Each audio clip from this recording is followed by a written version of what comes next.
Hello, everyone. Welcome back to the Personal Growth Talks podcast, where we discuss tips and strategies to help you grow, thrive, and become the best version of yourself. I'm your host, Jason, and as always, I'm joined by my wonderful co-host, Julia. Julia, how are you feeling today? Hi, Jason. I'm feeling fantastic, and I'm so excited about today's episode. It's such an important topic, especially as we approach the new year. It's the perfect time for reflection, growth, and setting our sights on becoming the best version of ourselves in 2025. Exactly. In today's episode, we're going to dive into practical ways to identify where you are right now, set powerful goals for the new year, build positive habits, and overcome challenges that might hold you back. By the end of this podcast, you'll have actionable steps to start your journey toward personal transformation. That's right, Jason. Whether you're someone who's just beginning your personal growth journey or you've been working on yourself for years, there's always room to grow and improve. 2025 can truly be your breakthrough year.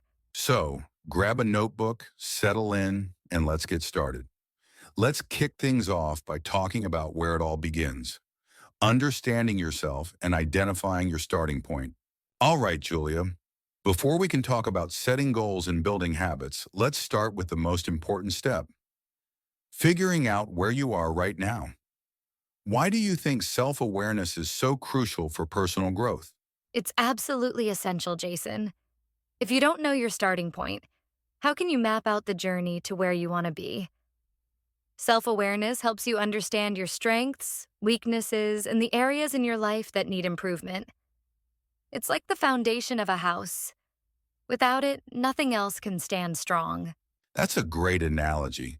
One way to start is by asking yourself some honest questions. For example, what are my biggest strengths? What am I proud of achieving this year? What are the habits or patterns holding me back? Reflecting on these questions can give you a clear picture of where you're at. Exactly. And don't be afraid to dig deep. It might even help to write your answers in a journal or talk them through with someone you trust. Another useful tool is feedback. Ask your friends, family, or colleagues for their perspective. Sometimes others can see things about us that we might overlook. That's so true. And once you've identified your strengths, you can use them to your advantage. At the same time, recognizing your weaknesses isn't about being hard on yourself. It's about finding opportunities for growth. Yes, and one thing to remember is to be kind to yourself during this process. Personal growth isn't about perfection, it's about progress. Accepting yourself as you are today is the first step to becoming who you want to be tomorrow. Absolutely, Julia. So to everyone listening, take some time to reflect on your starting point. Write down your thoughts, be honest with yourself, and get ready to take that first step toward growth. Coming up next, we'll talk about setting clear and actionable goals for 2025. Now that you've identified where you are, the next step is to figure out where you want to go. Julia, when it comes to setting goals, why is it so important to be intentional? Great question, Jason. Setting intentional goals gives your life direction. Without clear goals, it's like driving without a destination. You're just wandering aimlessly. Goals give you something to strive for and keep you focused, especially when things get tough. Absolutely. But it's not just about setting any goals, it's about setting the right goals. One of the best methods is using the SMART framework. That means your goals should be specific, measurable, achievable, relevant, and time-bound. Julia, can you break that down for us? Of course. Let's start with specific. Instead of saying, I want to get better at English, say, I want to improve my English vocabulary by learning 10 new words every week. Being clear about what you want makes it easier to take action. Right. And measurable means tracking your progress. For example, you can test yourself weekly on those 10 new words to see how well you've retained them. What about achievable? This one's so important. Your goals should stretch you, but they also need to be realistic. If you've never run a mile, setting a goal to run a marathon next month might be too much. Start with something manageable, like running a 5K in 3 months. Great point. Next is relevant, which is all about making sure your goals align with your bigger life vision. For instance, if your dream is to travel, improving your English or saving money for a trip would be highly relevant goals. And finally, time bound. This means setting a deadline. Saying, I want to save $1,000 by June is much more effective than just saying, I want to save money. Deadlines keep you accountable. Exactly, and let's not forget the importance of writing your goals down. Studies have shown that people who write down their goals are significantly more likely to achieve them. It's a simple step that makes a big difference. Yes. And another tip is to break big goals into smaller, manageable steps. For example, if your goal is to lose 20 pounds in 2025, start with a goal to lose 2 pounds a month. Small wins build momentum. That's so true, Julia. So to everyone listening, take some time to set your SMART goals for 2025. Write them down, make them actionable, and most importantly, make sure they inspire you. Up next, we'll talk about building the habits you need to achieve those goals. All right, we've identified where you are and set some exciting goals for 2025. But goals are just the destination. Habits are the engine that gets you there. Julia, why are habits so powerful in personal growth? Great question, Jason. Habits are the small actions we do consistently, and they have a compounding effect over time. Think of it like planting seeds. One habit might not seem like much today, but over a year, it can grow into something life-changing. The best part? Good habits make success almost automatic. That's a great way to put it. So let's talk about how to build these habits. One of the best strategies I've found is to start small. If you want to read more, don't aim to finish a book a week right away. Start with reading for just 5 minutes a day. Exactly. Starting small not only makes the habit more manageable, but it also helps you build confidence. Once that habit feels easy, you can gradually increase the effort. Another tip is to tie your new habit to an existing one. This is called habit stacking. For example, if you want to meditate daily, do it right after brushing your teeth in the morning. That's a fantastic idea, Julia. I also think environment plays a big role. If your environment makes it easier to stick to a habit, you're more likely to succeed. For instance, if your goal is to eat healthier, keep fresh fruits and vegetables in plain sight, and avoid buying junk food. Yes, setting up your environment is a game changer. And let's not forget about tracking progress. Whether it's using an app or simply checking off a habit tracker, seeing your streak can be super motivating. It's like giving yourself a small reward every day. Speaking of rewards, celebrating small wins is crucial. Even something as simple as saying, "Great job," to yourself can reinforce the habit. But on the flip side, Julia, what about breaking bad habits? Any tips there? Absolutely. The key to breaking bad habits is replacing them with better ones. For example, if you tend to scroll through your phone in bed, replace that with reading a book or listening to a relaxing podcast. And, like with building habits, make the bad habit harder to do by adjusting your environment. Maybe keep your phone in another room at night. That's such practical advice. And one more thing, be patient with yourself. Building habits takes time, and it's okay to slip up occasionally. What matters is getting back on track and staying consistent in the long run. Exactly, Jason. So, to everyone listening, pick one habit to start today. Remember, small actions done consistently can lead to massive results. Up next, we'll tackle something we all face: how to overcome challenges and setbacks on your journey. So, Julia, we've talked about setting goals and building habits, but let's face it, life doesn't always go according to plan. Challenges and setbacks are inevitable. How do you think people should approach these obstacles? That's such an important topic, Jason. Challenges are a natural part of growth, and instead of seeing them as roadblocks, we need to view them as opportunities to learn and grow stronger. The key is to stay resilient and flexible when things don't go as planned. Absolutely. One of the first steps is to reframe your mindset. Instead of asking, why is this happening to me? Ask, what can I learn from this? That small shift can turn frustration into motivation. That's a great point. Another important strategy is to break big challenges into smaller, manageable pieces. For example, if you're overwhelmed by a big project at work, focus on completing just the first step. Sometimes, taking that one small action can make the rest feel less intimidating.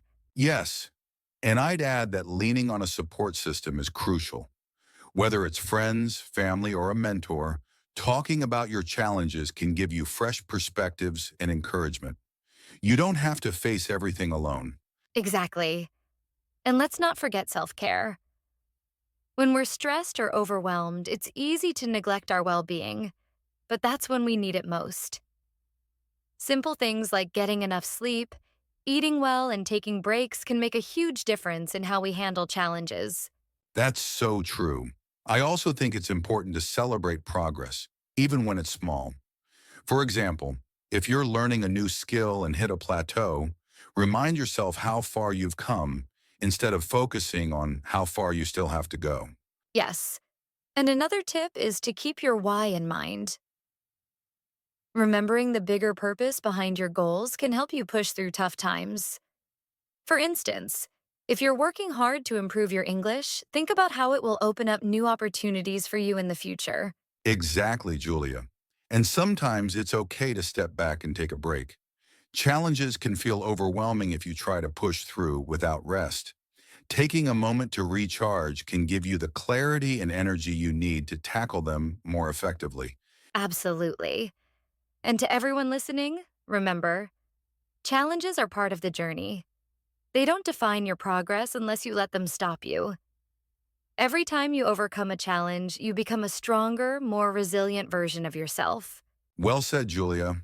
So if you're facing challenges, take a deep breath, reframe your mindset, and take one small step forward. Coming up next, we'll discuss how to stay consistent and motivated throughout the year. We've covered a lot so far, setting goals, building habits, and overcoming challenges. But here's the big question, Julia. How do you stay consistent and motivated over the long haul? That's the golden question, Jason. Consistency is what transforms goals into results, but it's not always easy to stay motivated every single day, especially when life gets busy. A great starting point is to focus on your why. When you have a clear reason behind your actions, it's easier to keep going even when motivation dips. That's such a good reminder. Another helpful tip is to create a routine. When something becomes part of your daily or weekly schedule, it requires less effort to stick with it. For example, if you want to work out, pick a specific time each day, like 7 a.m. after your coffee. Absolutely. Routines are powerful because they take the decision making out of the equation. And speaking of decisions, simplifying your environment can help too. For instance, if you're trying to learn English, set up a specific space where you study and keep all your resources handy. That way, you're not wasting time searching for things. Great point, Julia. And I think rewards are another big motivator. Celebrating small milestones along the way can keep you excited about the journey. Let's say you've completed a month of consistent practice. You could treat yourself to something special, like a fun activity or a small gift. Yes, rewards work wonders. But Jason, what about those days when motivation is just nowhere to be found? How can people push through those tough days? On those days, it's important to rely on discipline rather than motivation. Motivation is like a spark. It gets you started, but discipline is what keeps the fire burning. Even if you don't feel like doing the full task, try doing just a little. For example, if you're too tired for a full workout, do a 5-minute stretch instead. I love that, Jason. And another thing that helps is having an accountability partner. When someone is checking in on your progress or cheering you on, it's much harder to give up. This could be a friend, a coach, or even an online community. That's such a good idea. And let's not forget the importance of positive self-talk. Instead of saying, I'll never be fluent in English, say, I'm improving step by step and I'll get there. How you talk to yourself can either motivate you or discourage you. Exactly. And one last tip, be flexible. Life isn't perfect, and sometimes things won't go as planned. If you miss a day or two, don't let guilt hold you back. Just refocus and get back on track. Consistency doesn't mean being perfect. It means showing up more often than not. Well said, Julia. So to all our listeners, consistency and motivation are like two sides of a coin. Build routines, celebrate wins, and stay kind to yourself along the way. Coming up, we'll wrap up with some final tips on becoming the best version of yourself in 2025. All right, Julia, we've had an amazing conversation today. Before we wrap up, let's leave our listeners with some actionable tips they can start using right away to become the best version of themselves in 2025. What's your first tip? My first tip is simple. Take one small action today. Don't wait for the perfect moment or a new year to start working on your goals. It could be writing down your goals, reading one page of a book, or even just drinking an extra glass of water for your health. That's a great one, Julia. My tip is to reflect regularly. Spend a few minutes at the end of each day or week reviewing your progress. Ask yourself what went well, what didn't, and what you can improve. Reflection helps you stay focused and adjust your approach when needed. I love that, Jason. My second tip is to surround yourself with positivity. This could be inspirational books, podcasts, or people who motivate you to grow. Remember, your environment has a huge impact on your mindset and actions. Absolutely. And here's my final tip. Be patient with yourself. Growth is a journey, not a sprint. Celebrate every step forward, no matter how small it feels. Consistency and kindness to yourself are the keys to lasting change. Well said, Jason.